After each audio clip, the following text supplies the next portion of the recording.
All right, another edition of Riding Home. I'm not at home, so I'm having to do some of these in the car, as you can see. I did want to talk about sort of what it's going to be like at the Dome the night of Georgia-Ohio State. We all knew, if you were listening at all during all of this buildup, that this game was going to be the night game, and that's been confirmed. It was confirmed on Sunday. Anybody that was not playing TCU was going to get the night game. But what does that mean for tickets and stuff like that? Obviously, we've got a partnership with Ticket IQ, and they sent a tweet a minute ago out talking about how the Peach Bowl is almost like double the price of the Fiesta Bowl. That does not surprise me at all.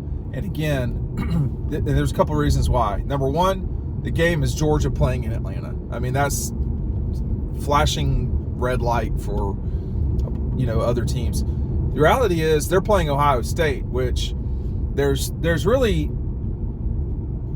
I would say for sure there are two teams, maybe a couple more, that can really play in Georgia's neighborhood in terms of fan, disposable income. Ohio State's definitely one of them because there's just so many of them. I mean, Ohio State probably has more total fans than any other college program.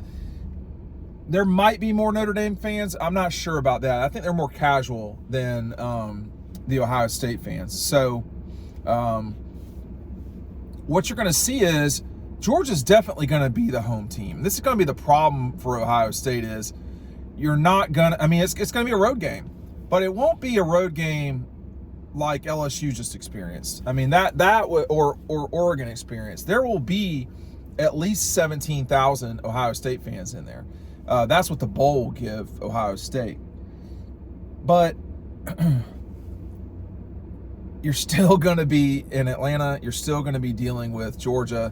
Let's just say you have 20,000, tickets. You're going to be, the other side is going to have double the amount of fans that you've got. And if the team doesn't play well, whoever your team is, it doesn't matter. I mean, so last year against Michigan probably had 65-70% of the seats in Miami. That was the biggest game Michigan has played since the 90s. And so they had the overwhelming crowd, and it literally didn't matter at all. So if you're Georgia and you've got the crowd, it doesn't matter if you don't play well. You've got to get out and play well. And that's what I anticipate they're doing. I was seeing some chirping now from some old Ohio State folks, Maurice Claret. That stuff doesn't really matter, man. Guy's 20 years out of, it's just like some of us, 20 years out of college. He's a little bit younger than Kirby, but not by much. So what folks say doesn't really matter. It's that if they show up for this game at for Ohio State in Atlanta, that will matter. They have I've seen this fan base before in person. I went to the Orange Bowl in 2013. I can't remember which one it was. It was the one where Clemson played Ohio State in Miami.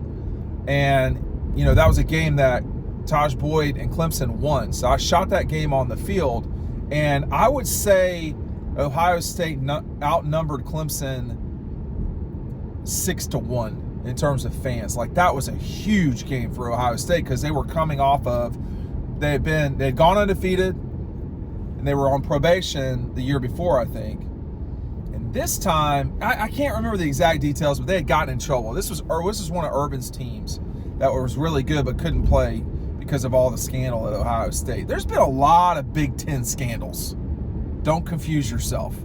Michigan State, Penn State, Ohio State. I don't want to hear any moral, I don't need any lectures from the Midwest about, sport and who's the dirtiest, because they're up there. But that game, Ohio State had the crowd for sure. They will not have the crowd in Atlanta. So it really does. I think what I'm trying to say here is, if you're a Georgia fan and you think for sure that Georgia's going to be like, it's going to be, like a home game, it won't be like a home game. Bowl games are not designed to be like home games. LSU and Louisiana, when Alabama played them for the national championship there, that game, Alabama had plenty of people at that game. Clemson and LSU a few years ago, Clemson had their block. Now, they were massively outnumbered, reasonably. I mean, if you were playing, just as an aside, and only partly making fun, if you were playing Clemson and Anderson, they would have the advantage. Or, Greenville or Westminster, South Carolina, or any other metropolitan areas near Clemson, they would certainly have the advantage. But LSU and New Orleans, Atlanta, Georgia and Atlanta, probably the Canes and Miami, although not like they used to be.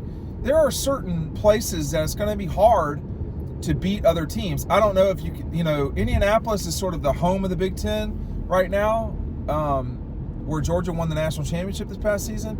I'm not sure there's really a home base for Ohio State outside of Columbus. I mean, Cincinnati is full of Cincinnati. Ohio State's got plenty of fans in Cincinnati, Cleveland, Dayton, but there's no Atlanta in Ohio.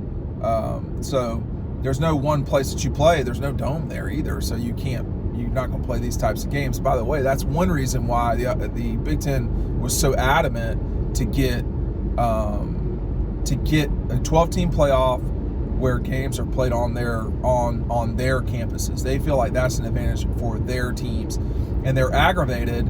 Like, this is a great example. I mean, there are 4 semifinal games that are played in SEC states: Orange, Sugar, Peach, Cotton. And the Ohio States of the world are like, wait a second, we're never at home.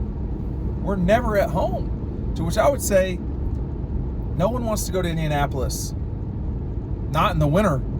So that's kind of your problem, not ours. No, I do not want to go there. It's just not, y'all. Listen, I'm not running down Ohio State.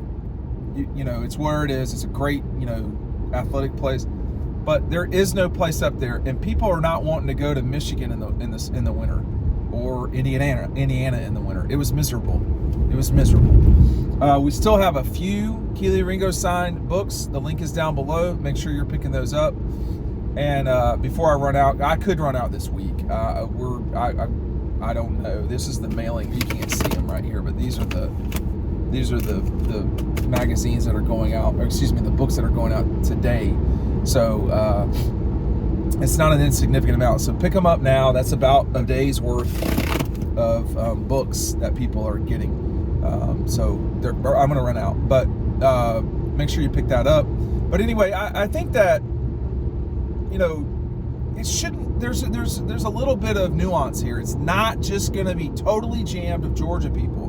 Not that you could be able to tell, because the two schools have red as their primary color, and that's what the fans will be wearing. But and there's some corporate to the Peach Bowl, to all these bowls. It's not as corporate as the SEC championship game, but you saw where those tickets went. It was nothing but dogs. When Georgia's going to play in Atlanta, it's going to be jammed with Georgia people. But the folks at Ticket IQ are making a very big point here, which is this is an expensive ticket. What Georgia game is not expensive ticket?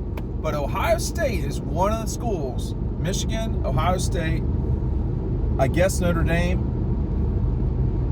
But Notre Dame's never taken a stadium over like Georgia did theirs. Not that I can remember. Not another legitimate. Well, Nebraska, if you want to call them legitimate.